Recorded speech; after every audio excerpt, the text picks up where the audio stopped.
To comment in your HTML file, type left angle bracket, exclamation mark, hyphen, hyphen. To close the comment, type hyphen, hyphen, right angle bracket. In your CSS file, commenting is written / asterisk, and then to close the comment, type asterisk /. Here's how you properly comment.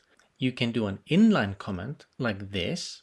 If your comment needs more than one line, do it like this, but do try to keep it brief.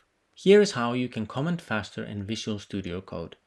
And the following shortcut works for HTML, CSS, and JavaScript. On a Mac, you can use the shortcut Command and /, and on Windows, Control and / to quickly start commenting.